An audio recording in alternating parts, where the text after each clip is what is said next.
Hello，大家好啊！今次介紹將軍澳寶盈花園一個591尺3房2廁嘅設計，係非常之見使嘅單位嚟㗎。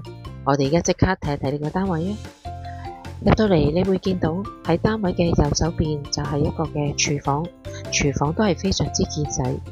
業主做咗一個嘅曲尺形設計之外，你亦都會見到呢喺前少少嘅位置，業主亦都係做咗呢個嘅洗衣乾衣機擺放咗之後呢，都係非常之好用㗎。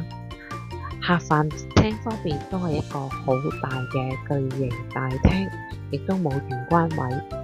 咁業主做咗一個3座位嘅梳化，擺咗一張茶几，做咗一個嘅飯台，亦都係非常之大嘅空間可以用。我哋依家睇一睇翻出邊嘅景色啦，位於一個內園景，望翻出去呢好開揚，同埋呢都唔會嘈。而家我哋睇一睇翻呢一邊，有啲客就會呢一個位做一個嘅客飯廳，而業主呢就擺放咗呢個嘅電視機嘅。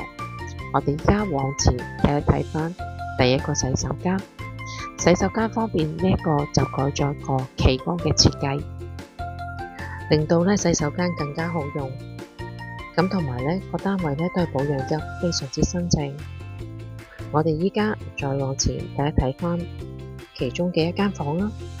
房間方面做咗一張床，咁另外就一個嘅電視機入牆，隔離仲係做咗一組好大嘅櫃，方便收納空間。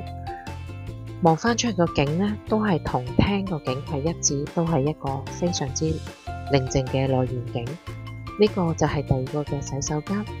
咁呢個洗手間呢，就係用一個嘅純洗手間嘅設計，就冇淋浴嘅。